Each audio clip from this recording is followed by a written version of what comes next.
c'est incroyable. Mais quand est-ce que ça va s'arrêter? Non, Pas vrai. je ne jouerai pas Antigone ce soir. Ces vieilles histoires n'intéressent plus personne. Antigone a 2500 ans aujourd'hui. C'est une antiquité. Elle a sa place dans la poussière des bibliothèques, pas sur une scène de théâtre. De toute façon, il est trop tard pour annuler la représentation. Les spectateurs viennent pour voir Antigone, pas pour assister à nos disputes. Moi, j'aime l'Antiquité, les vieilles histoires. D'ailleurs, je crois que certains personnages ne meurent jamais ou seulement pour venir nous hanter. To be or not to be.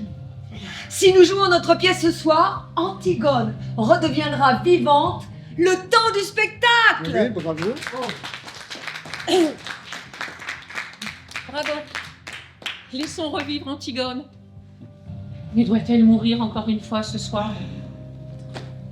Donnons-lui une chance de changer l'histoire et d'échapper à la fatalité. Il doit bien y avoir un moyen, vous ne croyez pas? Quelles sont ses chances? Imagine que cela se passe dans un pays dévasté par un conflit fratricide, déchiré par une guerre civile. Eh bien, Antigone risquerait sûrement sa vie pour aller enterrer son frère rebelle. Ras-le-bol de toutes ces tragédies autour de nous. Elles tournent en boucle sur tous nos écrans. C'est insupportable. Et déprimant à la fin. Oui, mais au théâtre, la tragédie nous touche autrement. C'est une émotion profonde. La peur d'être emporté par le destin avec le personnage, comme une vague puissante et terrible qui vient sur nous, chargée d'écume et de rage. Nous la voyons venir de loin, mais nous ne pouvons rien faire pour l'éviter. Mais le spectateur va au théâtre pour se divertir, penser à autre chose ou rire des drames du quotidien. Pas pour se laisser submerger par une vague. Oh, elle est toujours Pourquoi nous laisser emporter par une vague? Avons-nous envie de voir les héros mourir? Nous pouvons aussi surfer sur la vague. Au moment de commencer, rien n'est encore fait. Tout est encore possible. L'issue est incertaine. Fin tragique, fin heureuse, fin ouverte. Allons-nous frémir, sourire ou compatir? Suivons nos personnages sur le chemin de leur destin. Au moment de commencer, rien n'est encore joué. Tout est encore possible. L'issue est incertaine. Fin tragique ou fin heureuse. Nous ne voulons pas voir nos héros sans espoir. Suivons nos personnages sur le chemin du destin. Pour de vrai Ou pour de faux, pour frémir. ou pour sourire.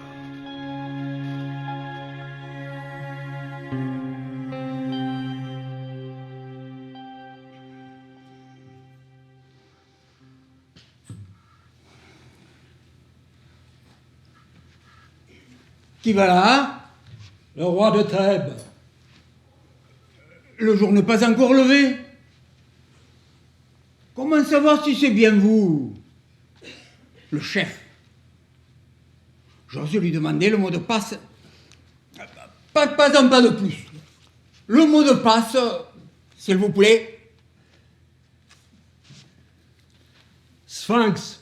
Évidemment, triple buse. Triple buse, connais pas. Des vautours, oui. Nombreux par ici. Pas plus tard que cette nuit. Attiré par l'odeur de vous savez qui. Tu sais quels étaient les ordres. Et tu sais aussi ce qui attend le soldat qui faillit à sa mission. Toute la nuit, je suis resté à mon poste, chef. Personne n'a dormi. Je vous le jure. Je l'avais bien dit aux autres du piquet de garde que nous devions surveiller l'endroit comme le lait sur le feu, de tous nos yeux. Et vous savez comme c'est difficile. Au bout de la nuit, juste avant l'aube, quand les paupières deviennent lourdes, comme des enclumes. Tu n'échapperas pas au châtiment. Mais cesse au moins ces bavardages imbéciles et dis-moi la vérité. Qui est venu cette nuit ensevelir le mort malgré l'interdiction formelle proclamée à travers toute la cité? Qui a osé? C'est que... Vous n'allez pas me croire, chef. D'ailleurs, nous n'y avons pas cru nous-mêmes. C'est pour cela que nous n'avons pas déclenché l'alerte comme nous aurions dû, malgré la peur du châtiment. Mais enfin, canaille, me diras-tu ce que tu as vu? Nous avons d'abord pensé que c'était un effet du vent, comme un petit tourbillon de sable. Vous savez, la nuit était sombre, le feu presque éteint, puis comme un frôlement de bêtes sauvages ou d'oiseaux de nuit. Et vous ne vous êtes pas approché comme le devoir vous commandait de le faire?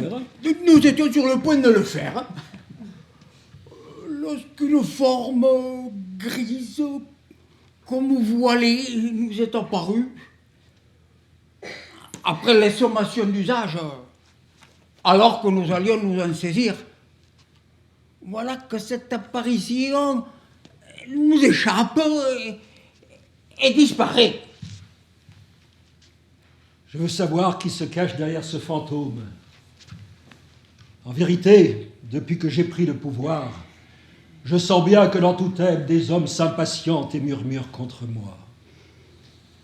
Ils font semblant de m'obéir pour mieux conspirer. Ce sont eux qui ont payé les gardes pour ensevelir le mort et tourner mon interdiction en dérision. C'est l'argent qui détruit les États, corrompt les citoyens et organise le crime.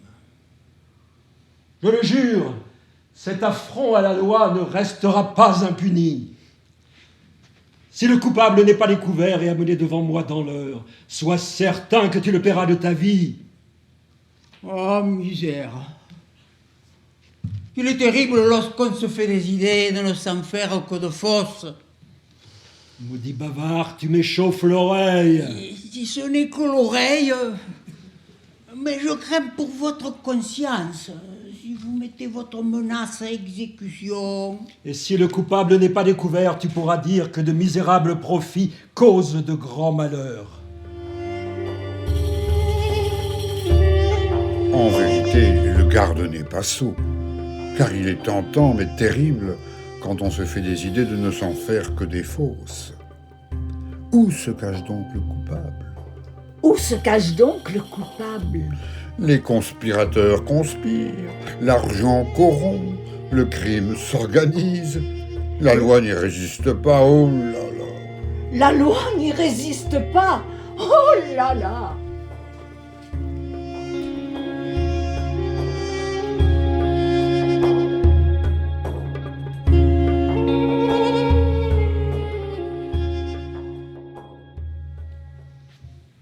Tu es bien matinale aujourd'hui, Antigone?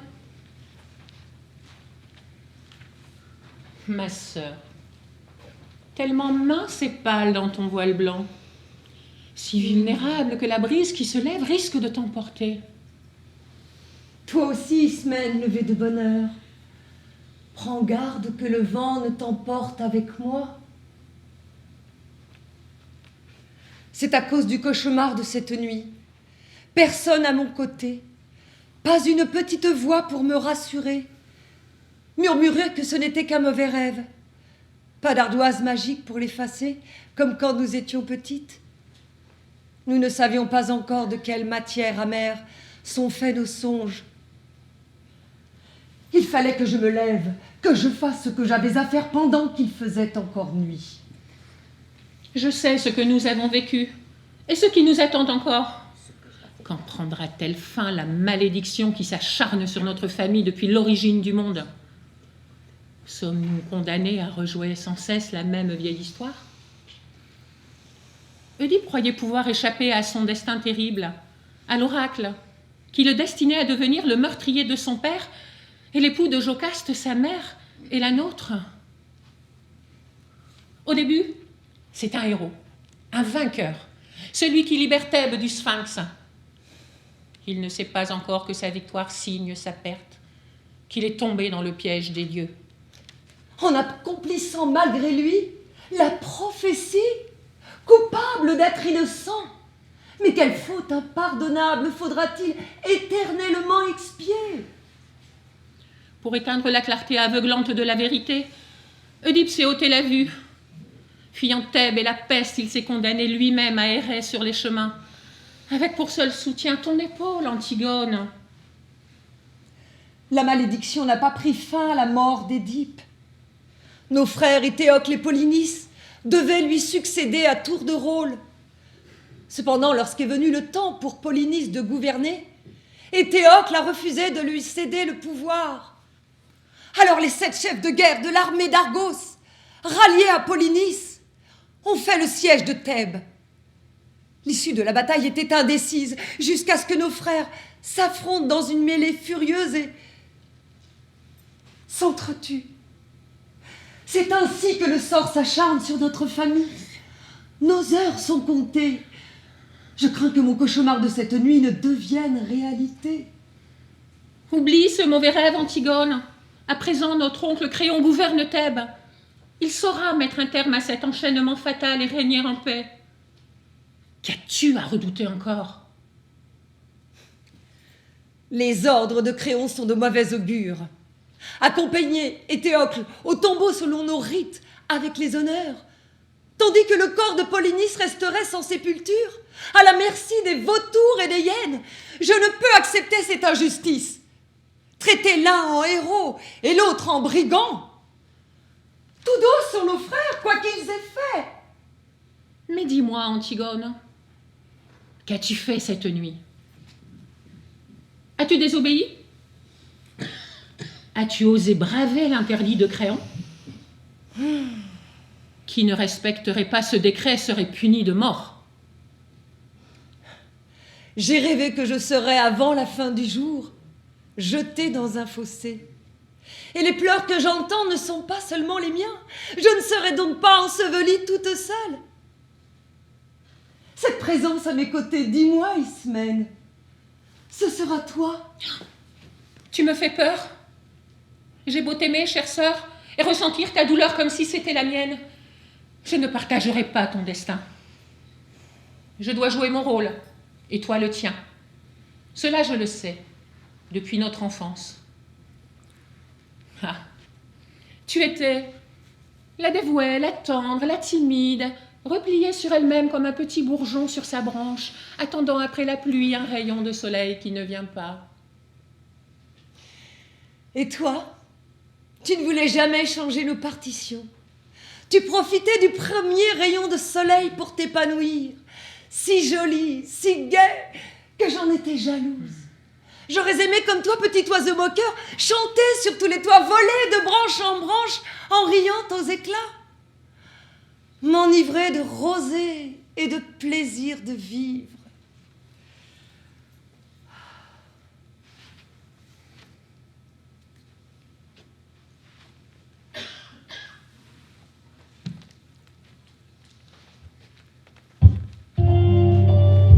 Il ne faut pas m'aimer, Aimon. Pourquoi dis-tu cela? Que se passe-t-il ce matin? En vérité, le garde n'est pas sourd. Quoi que tu fasses, quoi que tu dises, je ne peux pas cesser de t'aimer, Antigone. Je suis vilaine, je suis mauvaise, je suis laide. Tu n'es pas mauvaise et tu n'es pas laide. Juste un peu échevelée du sommeil de la nuit. Et tes yeux sont humides de la fraîcheur du matin. Ce n'est pas la rosée que tu vois dans mes yeux. C'est la peur, la douleur, c'est le malheur d'aimer. Viens. Allons chasser ensemble les sombres pensées de la nuit. Ce que la nuit m'a dit, je ne peux le répéter. Même le silence est plein du bourdonnement de mes pensées. Je t'en prie, Aimon. Laisse-moi. Laisse-moi pendant qu'il est encore temps. Non, je ne te laisserai pas. C'est une nouvelle version de ton jeu préféré que tu inventes là. Comme dans nos rondes enfantines. Lorsque nous chantions « Embrassez qui vous voudrait », tu fuyais, tu te dérobais pour te réfugier à l'écart, à l'abri des regards. Tu disparaissais pendant de longues heures. Et lorsque plus tard, je te retrouvais, la mine renfrognée de toute cette solitude qui te serrait le cœur, tu me renvoyais en disant « Laisse-moi, laisse-moi, je n'ai rien à te dire. »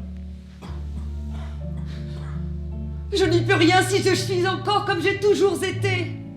Mon rôle a été écrit ainsi. Je dois être la pas gentille à jamais contente, celle qui ne se laisse pas embrasser. Va retrouver Ismène comme tu le faisais autrefois, la joyeuse Ismène, la souriante, toujours prête à entrer dans la danse et à croquer la vie de ses belles dents. Et moi, la renfrognée, j'étais jalouse de sa joie de vivre, de son succès auprès de tous, de ses robes de fête que j'aurais voulu changer en oripeaux.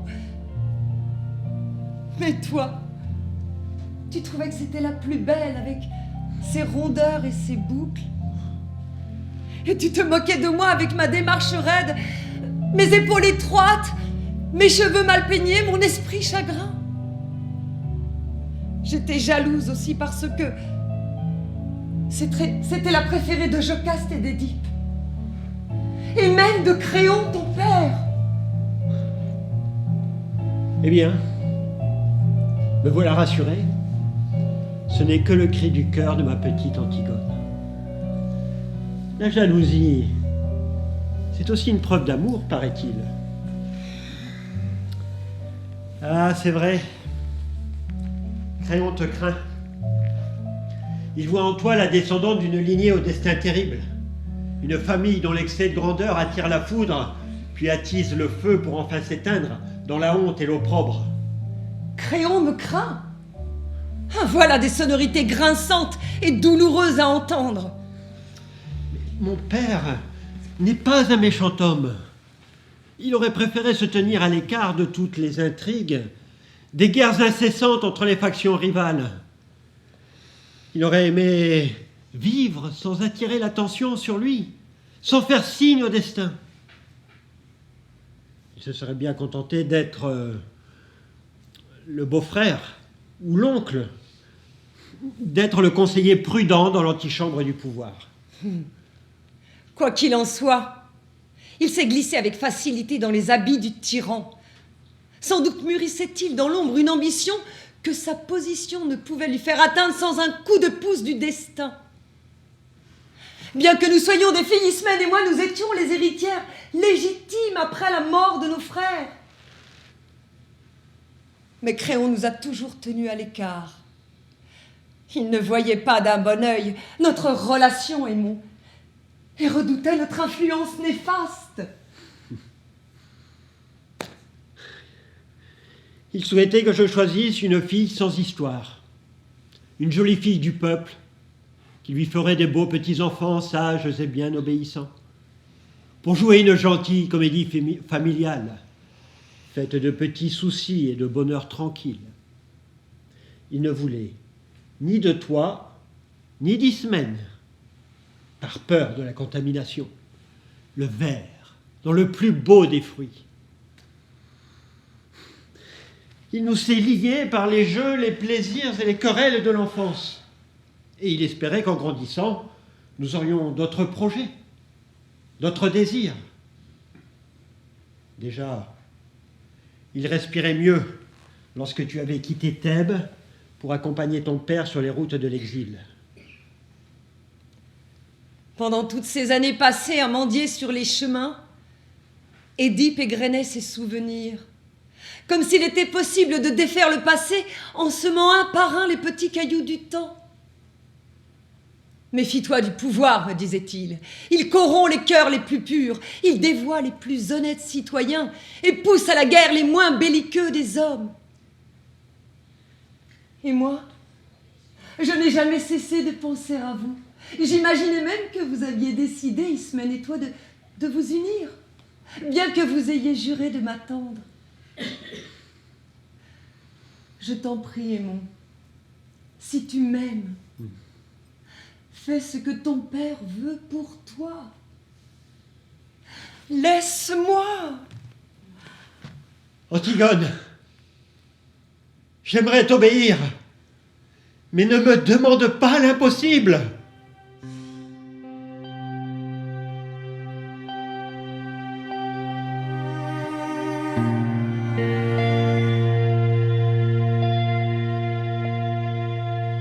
Aimons, laisse Antigone, la pas gentille, la jamais contente.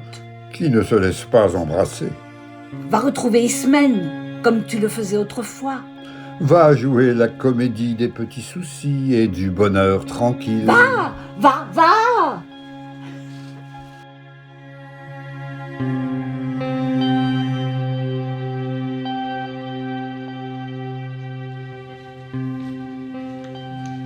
Quelle nouvelle m'apportes-tu? Nous savons qui a osé, qui se cache derrière un voile trompeur. Nous pouvons vous livrer le coupable, mais il y a une condition. C'est une réponse sans condition que j'attends. Me permettez-vous un mot, ou bien je dois tourner les talons? Sais-tu bien que tu m'exaspères en parlant? Alors je me tais. Et je te dis que tu continues de m'exaspérer en te taisant. Si je ne peux ni parler, ni me taire, je m'en vais aviser la troupe de l'échec de ma mission. Vas-tu enfin parler, animal, ou faut-il que je te mette aux arrêts? D'habitude, c'est moi qui arrête. Et je crois bien que la force n'est pas de votre côté aujourd'hui. Que veux-tu donc insinuer? Que de tous côtés, on murmure contre vous. Laissons donc murmurer. Ce sont les cris qu'il faut craindre. Mais dis-moi, ces murmures ont-ils un nom? C'est que l'armée est divisée. Trop de guerres, trop de morts, trop de temps passé loin de nos foyers, de nos femmes, de nos enfants. N'êtes-vous pas payé pour combattre? Et c'est justement là la condition. On m'envoie négocier avec vous. Depuis quand peut-on négocier le devoir envers la patrie? Depuis trop longtemps, nous nous battons pour des idées qui ne sont pas les nôtres. En acceptant sans condition notre condition. Mais voilà, aujourd'hui, il y a une condition. C'est une rébellion, une sédition. Non, une demande légitime d'augmentation. Il n'y a pas de légitimité sans loi. Et la loi, c'est moi. Le pouvoir a été mis entre mes mains. Et je t'ordonne de me livrer le coupable, quel qu'il soit. Vous prenez là un risque considérable. C'est dans votre propre famille que se trame le complot. Je n'en dirai pas plus pour le moment. Et je vais avant toute chose rendre compte de l'échec de ma mission.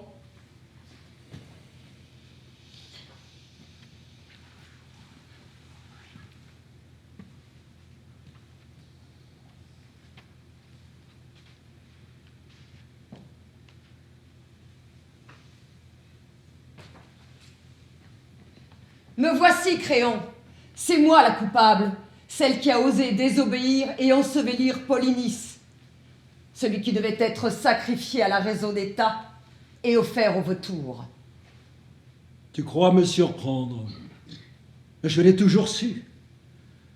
Comme si tu attendais ce jour pour te révéler enfin tel que tu es par ta naissance. Issu d'une famille marquée par l'infamie, fille d'un homme accablé par le destin. Et pourtant, tu savais à quoi tu t'exposais. Tu connaissais la défense que j'avais fait proclamer. L'ordre était clair, nul ne l'ignorait. Mais je ne pouvais laisser un frère sans sépulture, sans accomplir les gestes que le deuil exige de nous, pour que les vivants vivent en paix avec leurs morts. Cela, tu le sais. Je devais prendre cette décision. Asseoir mon pouvoir sur une loi sans compromis. Montrer à tous ceux qui murmurent contre moi que je tiens fermement entre mes mains les rênes de l'autorité. Et pour cela, ne tolérer aucune contestation, surtout pas celle qui pourrait venir de la famille. Dis-moi, as-tu agi seul? As-tu des complices? N'écoute pas Antigone, Créon. C'est moi qui ai désobéi à tes ordres. J'étais bien avant le jour sur les lieux où est exposé le cadavre de Polynice. Une odeur insupportable de décomposition montait vers moi, portée par le vent du désert, s'imprégnant sous le voile dont je m'étais couverte. Regarde mes mains. Sans la poussière du mort dont elles sont encore imprégnées. Jamais je ne pourrai effacer de ma mémoire ce moment où, de mes mains nues, j'ai recouvert d'un linceul de terre le corps sans vie de mon frère. Non, Ismène, ce n'est pas vrai, c'est un mensonge. Tu dis cela simplement pour me protéger. Oh, mais que se passe-t-il? Ce n'est pas cette histoire-là que nous devons jouer. Ce matin même, lorsque je suis rentrée, après avoir accompli les gestes dont tu t'accuses maintenant, je te l'ai avoué à demi-mot. Tu voulais encore me dissuader de désobéir aux ordres de Créon. Oh, tu me jurais que jamais tu ne partagerais le destin qui m'attend. Je suis la seule coupable. Créon, ne l'écoute pas. Qu'y croire? Toutes les deux aussi folles l'une que l'autre. Personne encore ne sait, sauf le garde. Mais il est encore temps de lui donner ce qu'il attend et d'étouffer l'affaire. Je crois que vous êtes toutes les deux complices et coupables. Et toutes les deux, vous méritez la mort. Rien ne m'étonne venant de vous, issus d'une lignée maudite.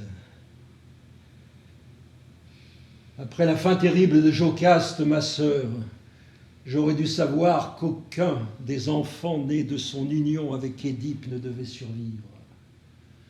Depuis longtemps déjà, j'aurais dû vous éloigner d'ici. C'est d'ailleurs ce que nous allons faire. Dès aujourd'hui, vous allez quitter Thèbes.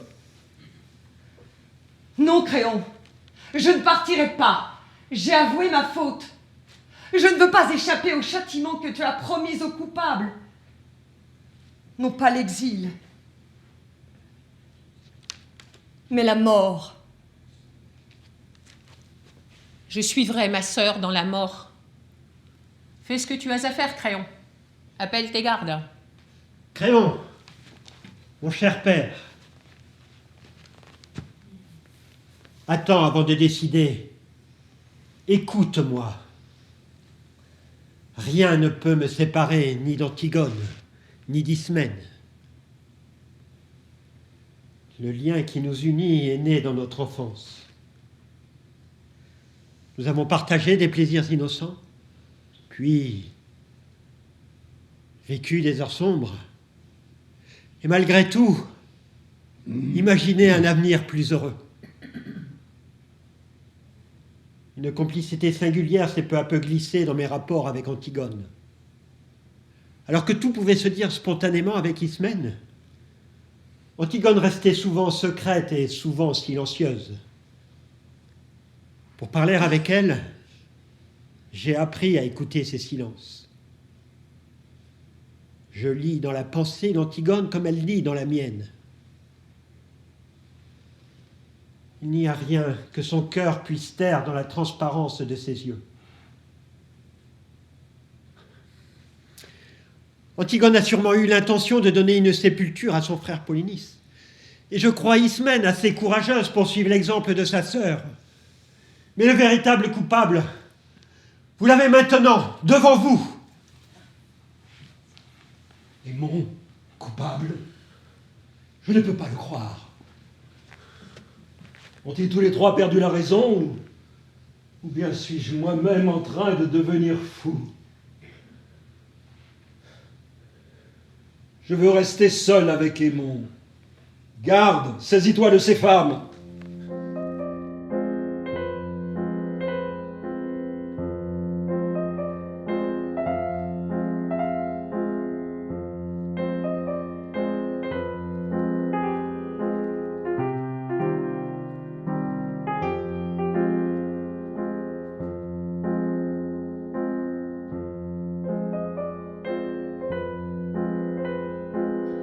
Puisque nous voici seuls, oseras-tu me regarder en face et soutenir ce que tu viens de déclarer devant ces deux furies? Ce n'est que la vérité, même si nous devons en souffrir. J'ose déclarer aussi que ce n'est pas un acte de folie, mais une décision réfléchie. Une décision réfléchie. Mais c'est un acte insensé. C'est ton amour qui t'aveugle. Tu cherches à protéger ces deux femmes qui t'entraînent dans leur folie. Tu serais donc le seul esprit lucide de cette cité? C'est pourtant manquer de sagesse que de vouloir décider seul des lois qui nous gouvernent. C'est au gouverneur de gouverner et de faire appliquer les lois. C'est par devoir que j'agis ainsi. Et j'attends de mon fils qu'il se soumette à mes ordres, comme tous les habitants de la cité, et mieux encore, pour l'exemple qu'il doit donner. Mais j'entends des voix dans la cité qui sont fatiguées de trop d'injustice, de trop de sang versé, et qui s'alarment de tes ordres. Oui, il existe des voix discordantes, mais je ne céderai pas, puisque le pouvoir a été mis entre mes mains. Tu veux donc faire taire tous ceux qui ne pensent pas comme toi? Régner un maître absolu dans une cité vide? Tu crois pouvoir me raisonner alors que tu as perdu la raison? Mais c'est que ta raison n'est pas la mienne. Laisse-toi fléchir. Un arbre trop rigide peut être déraciné par la tempête, alors que le roseau se plie aux caprices du temps. Mais dans la tourmente, une barque a besoin d'un capitaine, le seul qui reste debout au péril de sa vie face à la vague qui enfle et déferle, tandis que les rats quittent le navire. Dans la tempête, ne vaut-il pas mieux baisser les voiles que de hisser le grand foc? Parfois, les matelots ont plus de bon sens que le capitaine. Les matelots pillent le navire pendant que le capitaine lutte jusqu'au bout de ses forces. C'est la mutinerie que tu encourages. Il n'y a pas de pire fléau que l'anarchie. Polynice a fait de toi un adepte de sa religion du désordre. Je ne suis pas comme Polynice, un guerrier. Mais je comprends ses idées. Il disait qu'il faut libérer les hommes trop longtemps asservis sous le joug des tyrans. Et Théocle a refusé de lui céder le pouvoir parce qu'il connaissait les idées dangereuses de son frère. Le peuple ne peut pas se gouverner par lui-même. Il lui faut un guide. Tu le sais bien, Aymon, toi, mon fils. Notre droit à gouverner est un héritage légitime qui nous est donné par la naissance. Et les lois sont faites par les forts pour empêcher les faibles de renverser les tables. Voilà l'art de gouverner. Polynice pensait que le temps de la tyrannie est révolu. Polynice t'a convaincu. Tu prêches le désordre et la violence. Non! Je pense qu'il est temps d'apprendre à vivre et penser autrement. La violence n'a jamais mis un terme à l'oppression. Les puissants entretiennent la guerre pour maintenir les peuples sous leur domination. Écoute-moi. Écoute-moi.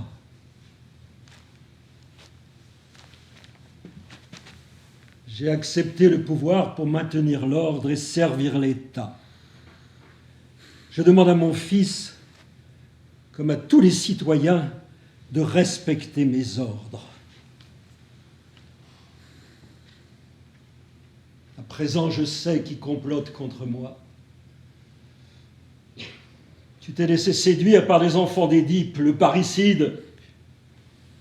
Tu t'es laissé entraîner par ces filles, des femmes enfants impulsives, qui n'ont rien appris des malheurs de leur lignée. Les femmes ne sont pas faites pour dicter leur conduite aux hommes. Tu as mis tes pas dans ceux de Polynice, prêt à contester mes décisions. Or, il est juste que les morts indignes restent sans sépulture. Tu t'es égaré dans une voie sans issue. Je ne te crois pas coupable du crime dont tu t'accuses. Cet aveu, tu le sais, te condamnerait à partager le sort de ces rebelles déclarés. Cela, je ne le veux pas. Renonce, je t'en prie, à les protéger. Moi, je te le dis, si tu les condamnes, je les suivrai là où leur destin les entraîne. Puisque tu le veux, qu'on emmène Aimon.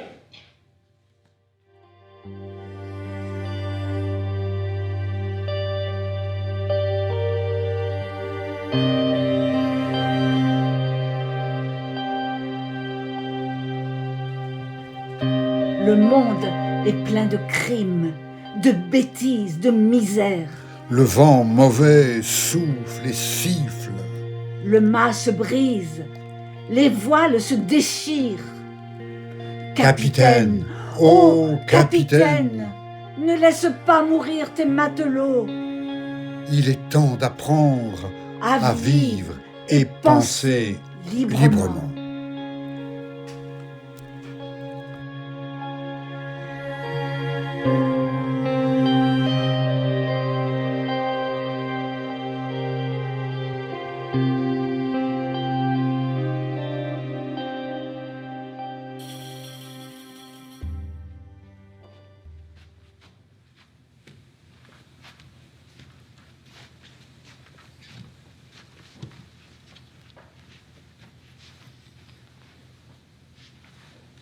Allons, garde, guide-moi vers Créon. J'ai 2 mots à lui dire. Non, merci. Si vous voulez bien, je resterai ici. Je promissionne de garder les suspects. Ils sont 3 à présent, à se déclarer coupables d'ensevelissement interdit. Tout va mal à présent dans ce pays. Les gardes sont insolents et n'obéissent plus à l'autorité qui les commande. Je vois bien que vous êtes malvoyant, mais c'est que vous ne voyez pas bien la situation dans laquelle vous me mettez. Soit je désobéis aux ordres en vous accompagnant, soit vous me traitez d'insolent parce que je ne peux pas vous accompagner. C'est contradictoire, hein? Non seulement les gardes sont insolents, mais ils sont aussi devenus raisonneurs. Puisque tu sais si bien raisonner, dis-moi ce que tu penses de la situation. Et depuis quand vous souciez-vous de ce que pense le commun des mortels? Vous, les prêtres, qui êtes si proches de la parole des dieux. C'est du bon sens. Jamais la démocratie ne remplacera la théocratie. Si le droit humain connaît quelques ajustements, le droit divin est irrévocable. Irrévocable. Voilà un mot à retenir. Pour agacer le chef s'il me cherche des noises. Mais enfin, avisé comme vous l'êtes, pourquoi me demandez-vous mon avis? Il peut nous être utile, pour gouverner prudemment, de consulter le peuple sur certaines questions, pour le sonder en quelque sorte. Nous pouvons choisir au hasard certaines personnes réunies en assemblée pour avoir une idée de l'opinion publique. Nous économisons ainsi le recours à des consultants onéreux. Les entrailles de poulet et les augures du temple ne vous satisfont plus? La lecture du poulet m'est déconseillée. Et les oracles sont une technologie dépassée. De nos jours, le pouvoir est attentif au courant d'opinion, ce que nous appelons le sens du vent. Évidemment, par principe et pour le bien du peuple, nous prenons la direction opposée. Mais revenons à ma question. Que pense le gardien de l'ordre de la situation? Eh bien, pour tout dire, je ne crois pas à la culpabilité du trio. Ni Antigone, ni Ismène, ni Aimon n'ont fait ce qu'ils prétendent avoir fait. J'étais de garde cette nuit. Et je peux vous assurer que je n'ai pas dormi. Nous avons à peine bu, juste un peu d'hydromel, pour nous réchauffer et passer le temps. 3 personnes qui se succèdent au chevet d'un mort, ça ne passe pas inaperçu. Nous avons bien cru voir une sorte de fantôme voilé, avec l'obscurité et le vent qui s'élevait. Comment en être sûr?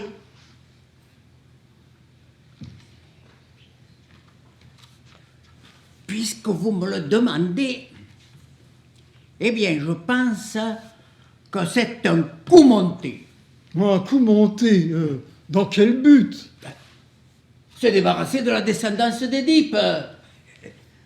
D'abord, les 2 frères.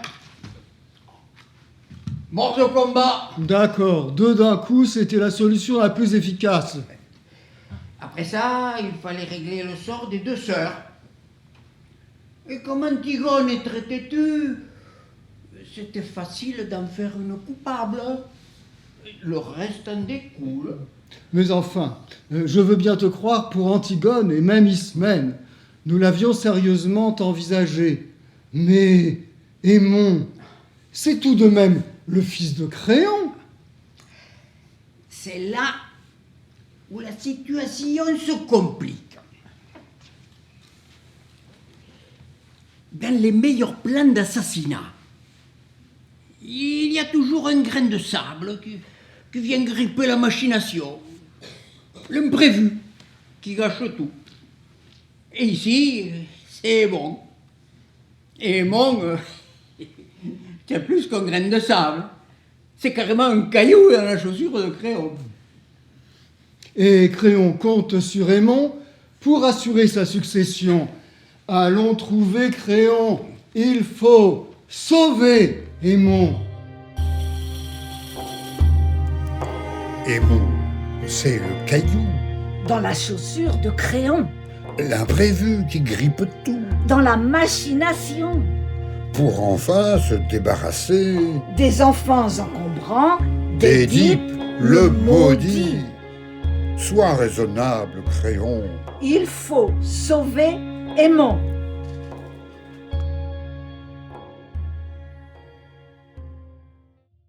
Pour la dernière fois, je te demande de réfuter solennellement devant l'assemblée de Thèbes toute participation au crime commis cette nuit. Ce qui passe pour un crime à tes yeux est pour moi un devoir d'humanité, un acte de solidarité envers un être mal aimé. Tu penses garantir la pérennité de ton pouvoir en prenant le parti d'Éthéocle contre celui de Polynice? Eh bien, comme Antigone et Ismène, je revendique le droit de contester une décision injuste. Je ne renoncerai pas à l'engagement que j'ai pris cette nuit en dispersant une poignée de terre sur son corps sans vie.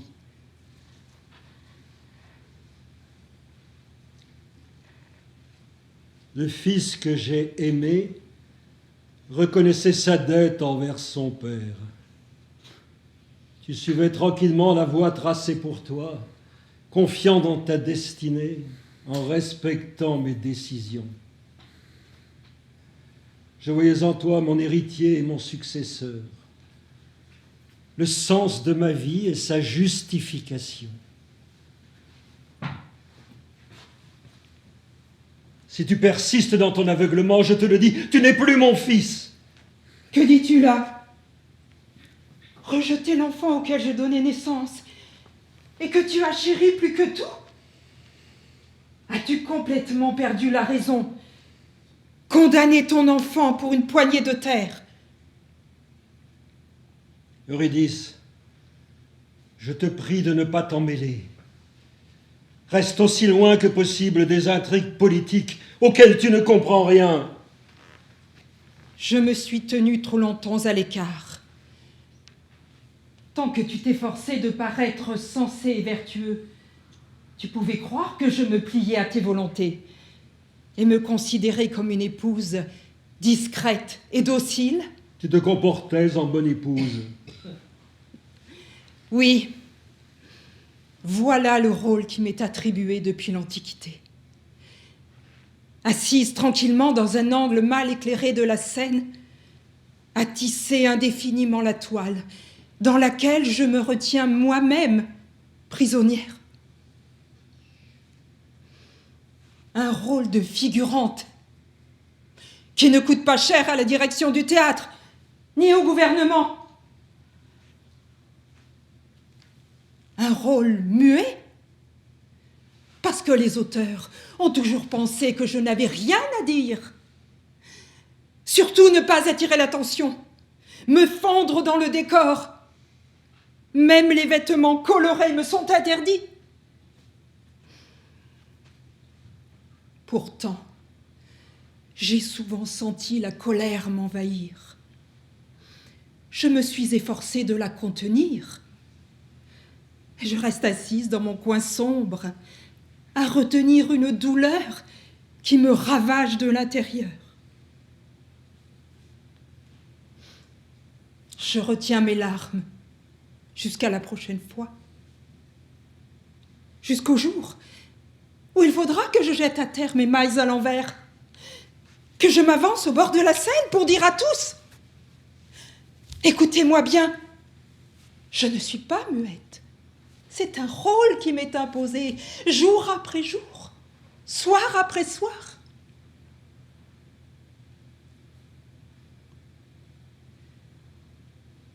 Et le voici, ce jour.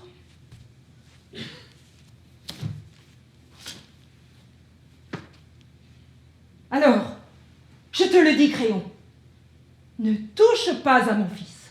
Tu ne le sacrifieras pas au pouvoir, au lubies d'un pouvoir tyrannique. Eurydice,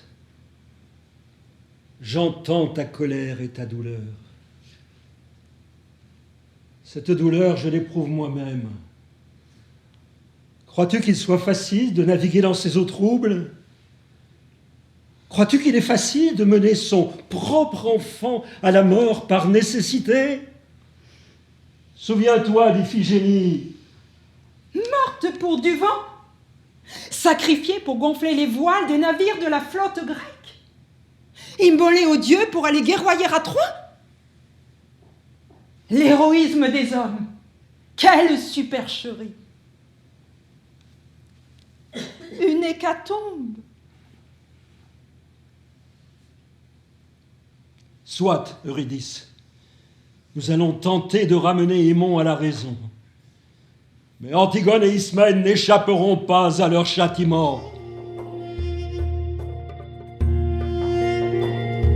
Eurydice s'est dressée contre Créon. Elle a jeté à terre ses mailles à l'envers. Elle n'est plus muette, ni soumise. Elle n'est plus discrète, ni docile.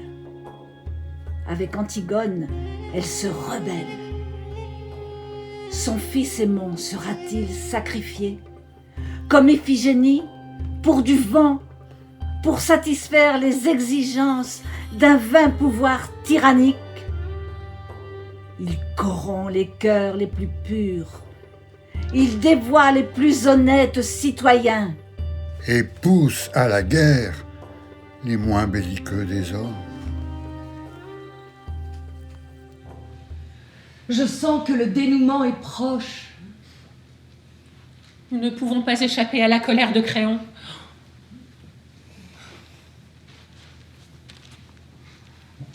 Ce serait pourtant facile de s'esquiver. Le garde dort. Il en ronfle même.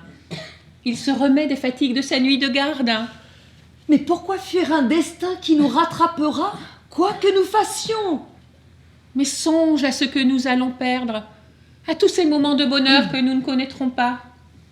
Au plaisir de séduire tous ces hommes qui nous font la cour et attendent un regard, un sourire, le contact de nos mains, le frôlement d'une épaule. Et le lendemain de cette belle aventure, tu te désespères parce que le prince charmant t'a fait pleurer. Et m'ont déjà fait pleurer.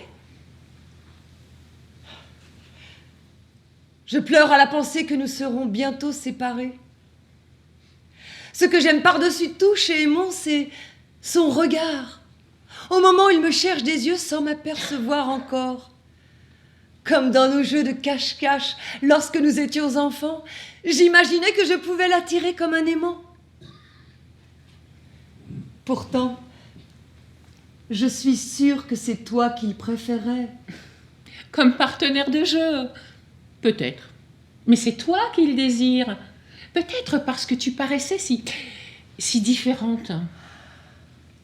Pendant que tu accompagnais Édipe sur les chemins, ton absence avait accru son désir.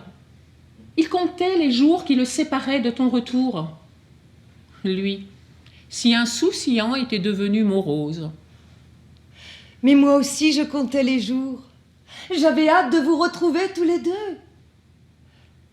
Quelle différence avec nos frères. Et Théocle et Polynice, enfants déjà, ne pensaient qu'à se bagarrer. Jocaste s'inquiétait. Mais Édipe pensait que c'était l'ordre naturel du monde. Les filles douces et dociles jouent à la maman, et les garçons turbulents deviennent des guerriers comme leur père. Plus tard, quand il pensait à sa vie passée, Édipe avait compris que cette éducation virile menait à la violence. Mais tu soutiens Polynice. Tu n'acceptes pas le décret de Créon. Mais tu sais bien que si nous nous opposons à Créon, ni toi ni moi n'approuvons Polynice. Son combat a fait couler trop de sang et de larmes. La violence ne mettra jamais fin à la tyrannie, parce que la tyrannie s'en nourrit pour imposer son ordre.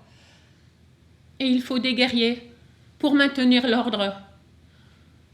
C'est un cercle vicieux, un enchaînement fatal. Notre sacrifice est donc inutile. Notre mort n'arrêtera pas la violence. A-t-on jamais vu le monde en paix ?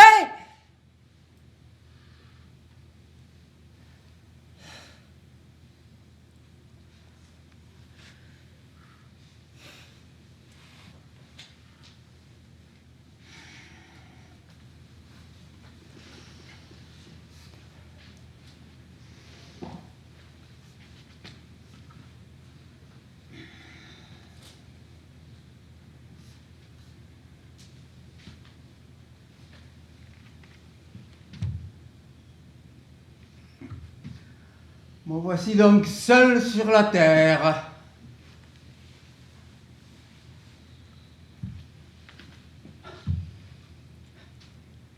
J'ai l'impression de me réveiller d'un long sommeil. Pas vous?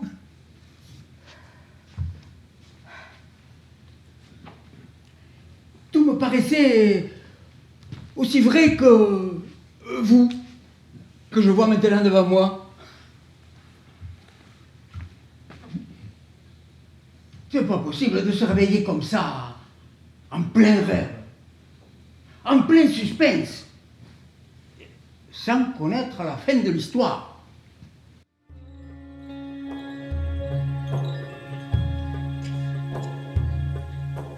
J'entends des voix qui viennent.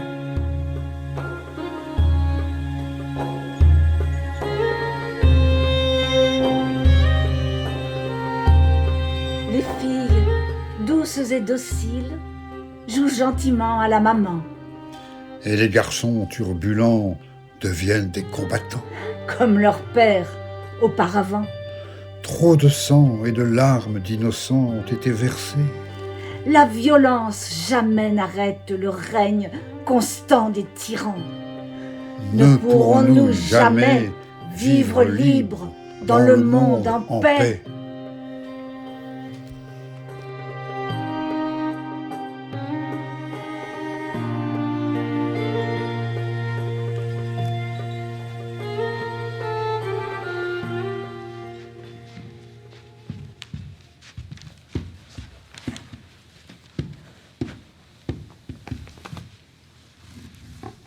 Tu dis que je ne peux pas sauver Aimon si je condamne Antigone et Ismène.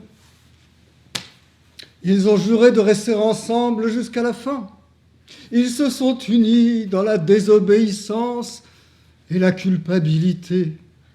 Au moins en parole, parce que les preuves tangibles nous manquent. Normalement, les preuves, ça se fabrique en fonction des besoins. Mais le garde a définitivement abandonné son rôle de gardien de l'ordre. Dans certains cas, très incertains, nous pouvons fabriquer de fausses empreintes. Mais la déontologie et l'estime de soi en prennent un coup. Vous n'y pensez pas lorsque vous en donnez l'ordre. Mais quand la supercherie est inventée, à qui fait-on porter le chapeau? Au bouc émissaire qui passait par là, au mauvais moment. À l'âne de la fable. Mais le donneur d'ordre, celui qui agite les ficelles dans l'ombre du pouvoir, ne sera lui jamais inquiété, ni démasqué. Maudit raisonneur et gardien du désordre, comment oses-tu t'adresser ainsi à l'autorité qui te gouverne? Tu as laissé sans surveillance les 3 suspects. Ils en auront profité pour appeler à l'aide ceux qui cherchent à tirer parti de la situation pour s'emparer du pouvoir. Je t'ordonne de les amener sans délai devant moi.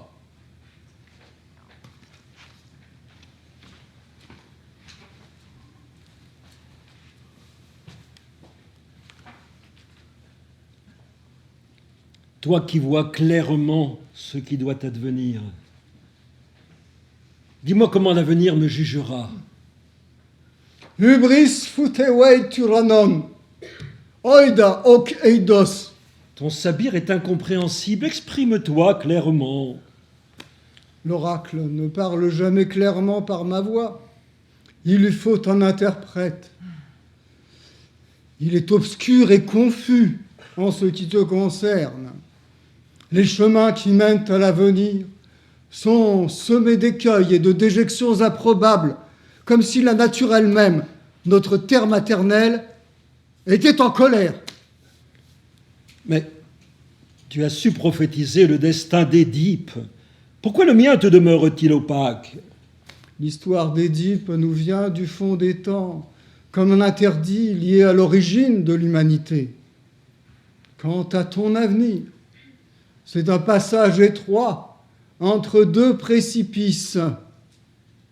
Un vrai cauchemar. Tu peux me croire, mais l'héroïsme est à ce prix.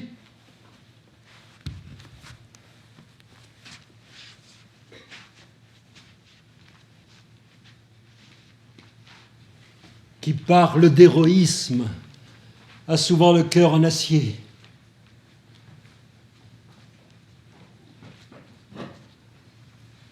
Je me suis toujours méfié de l'héroïsme. Il pousse sur le terreau des guerres et des affrontements entre les clans rivaux. Cela fait de belles histoires à mettre en scène dans nos théâtres pour faire pleurer le peuple ou instruire les enfants.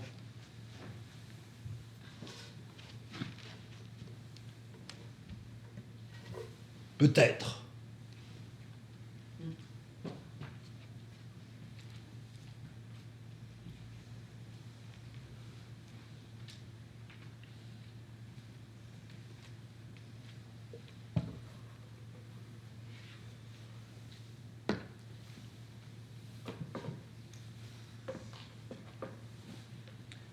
le vertige de la puissance. Je préfère occuper une place modeste dans l'histoire et rester dans l'ombre. Surtout éviter le soleil aveuglant et les hymnes assourdissants. Tes paroles, Tirésias, ne me sont d'aucune utilité.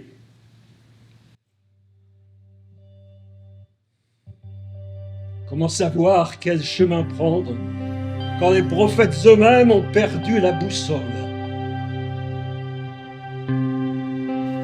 Est-ce le destin qui frappe ou l'excès de pouvoir? Antigone se rebelle contre une loi injuste. Avec elle, Ismène et Émo se déclarent aussi coupables. Peut-on les condamner avant de les juger? La cité n'en peut plus des morts inutiles. Allons, les enfants! Courage! Ressaisissons-nous. Examinons la situation sans trembler. Au contraire, faisons douter le pouvoir et rendons à Créon ce qui appartient à Créon. Mère, tu as toujours aimé les belles paroles. Mais aujourd'hui, cela ne suffit pas pour nous tirer d'affaire. Je ne te comprends pas, Aimon. Tu as tout fait pour rendre la situation inextricable et maintenant tu voudrais la dénouer. Mais le nœud qui nous est passé autour du cou est de plus en plus serré.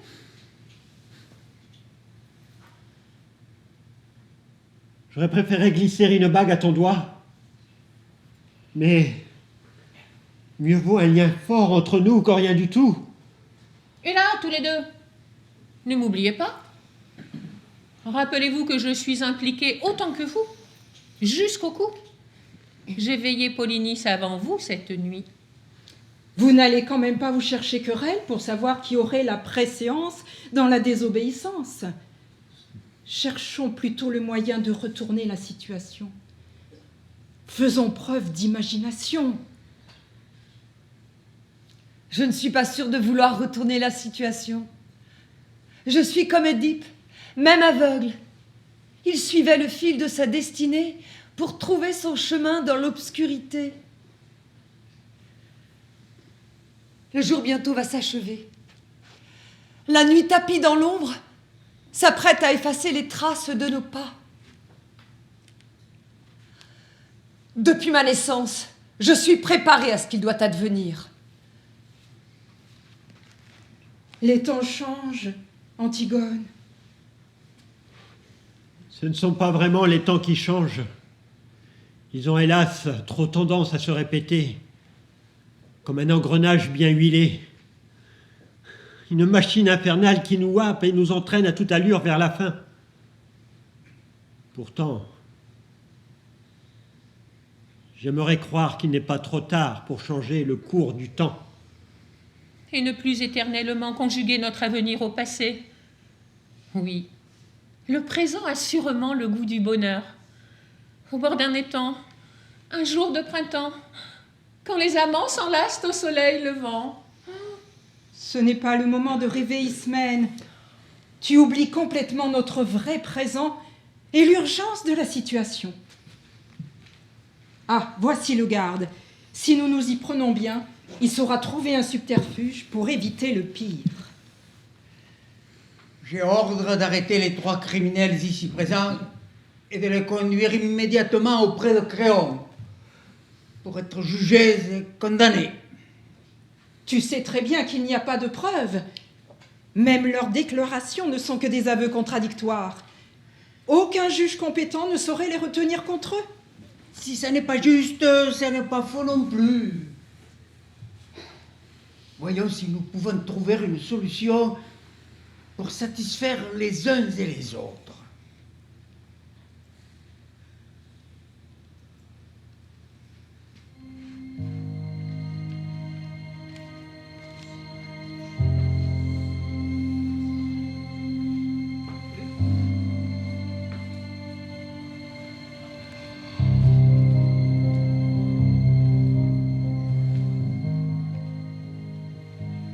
Nous voici donc tous réunis pour ce moment solennel où les coupables, ici amenés, vont être jugés, puis condamnés.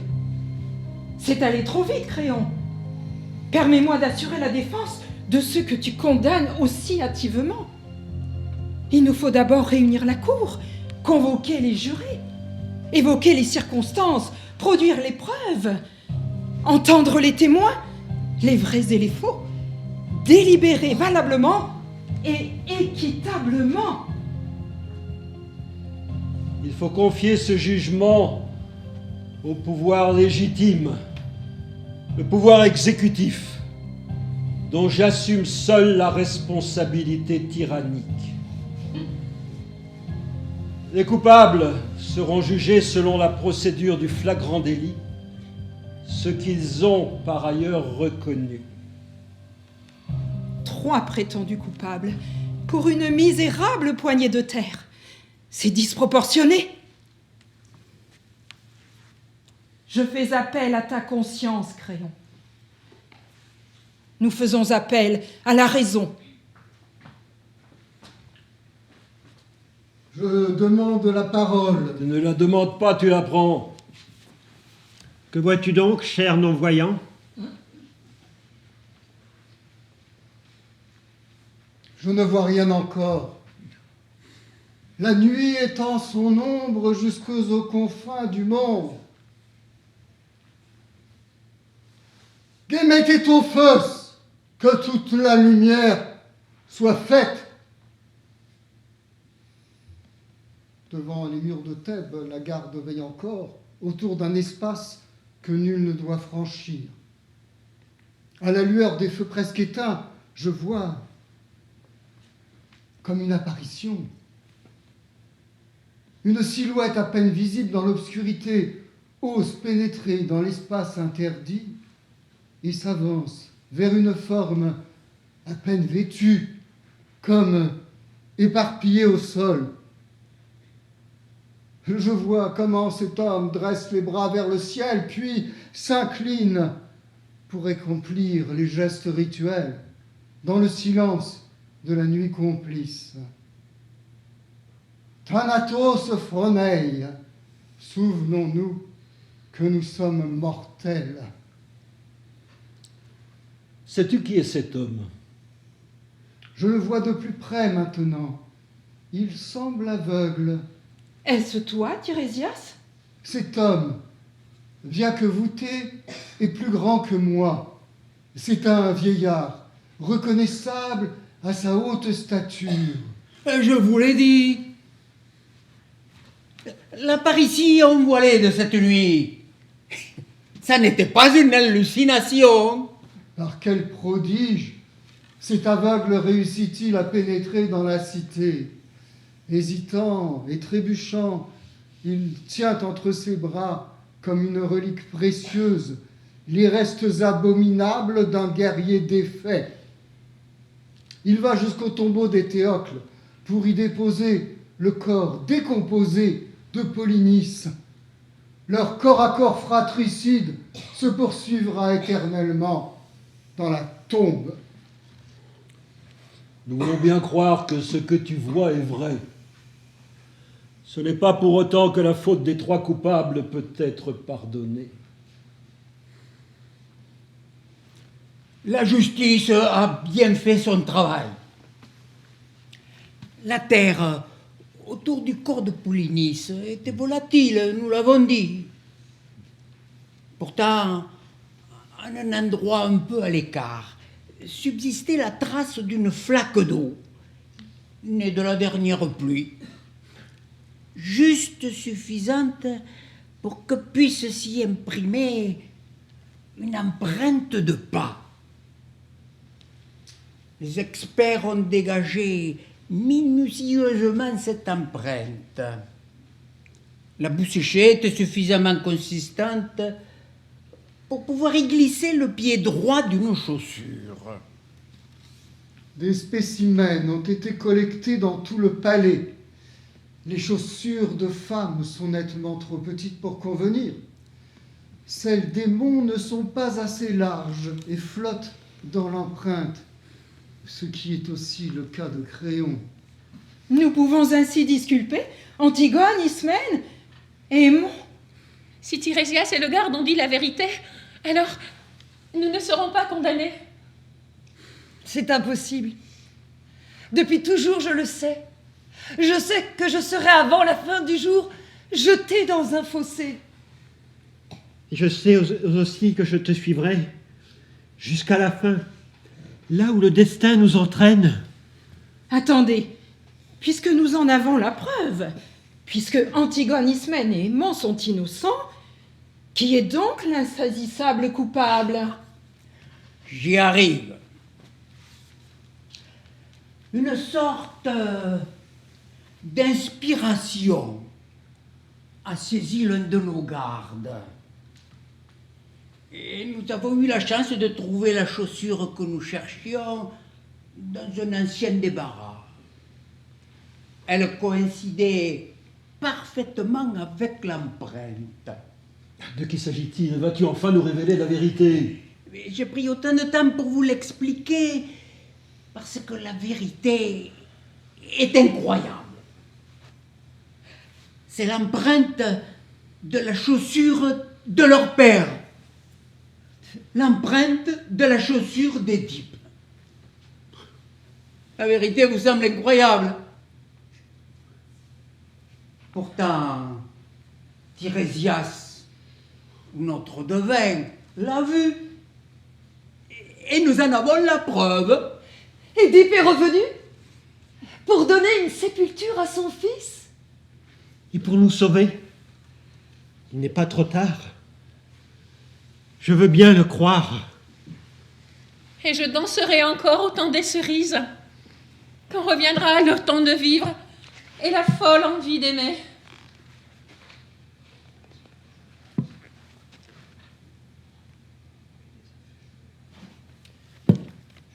Laissez-moi. Je ne peux me laisser emporter par cet élan de vie qui vous éloigne de moi. Je n'en ai ni la force, ni l'envie. En vérité, rien n'a changé. Votre bonheur n'est pas le mien.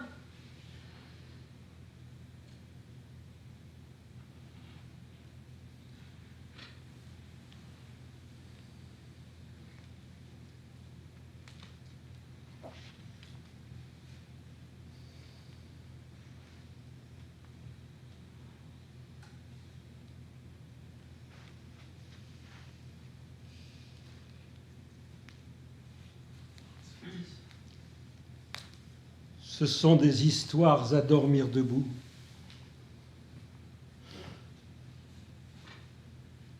Le destin nous entraîne sur des chemins incertains. Notre vue se trouble. La nuit nous enveloppe de son tissu opaque. Rien pour nous guider dans cette obscurité. Nous marchons à tâtons le long de murs aveugles dans un couloir sans fin.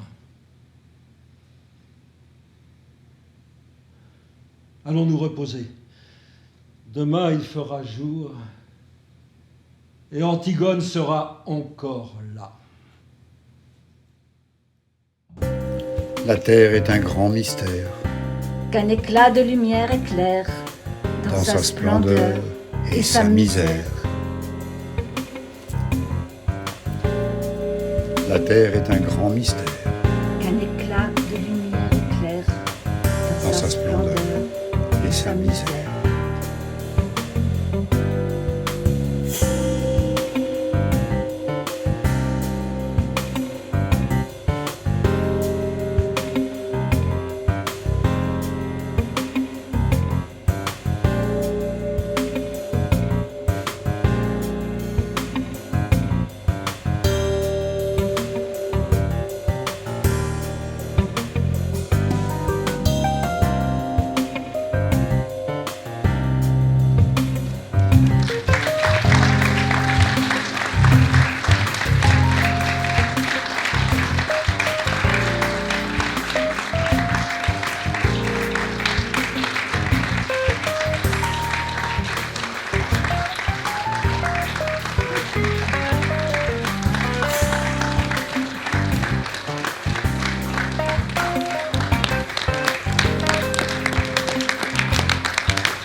Merci beaucoup d'avoir préféré le théâtre au rugby ce soir. Ce qui n'est pas le cas de tout le monde. Et Ismène était interprété par Christelle.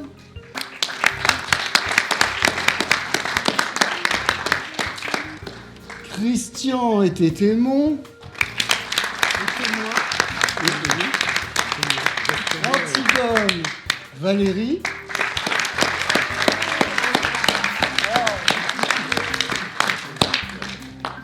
Eurydice, Véronique.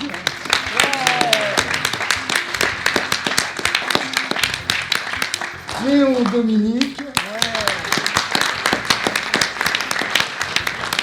Et le garde, Daniel.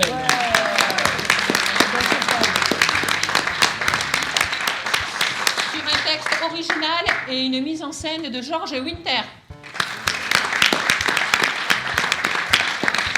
Avec les voix de Geneviève Chopineau et Jean-Pierre Staquet, que nous regrettons.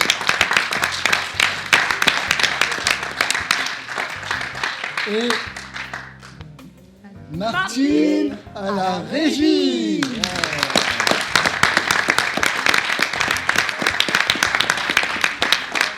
Et merci beaucoup à la mairie de Prayssac de nous avoir accueillis dans cette belle salle de cinéma.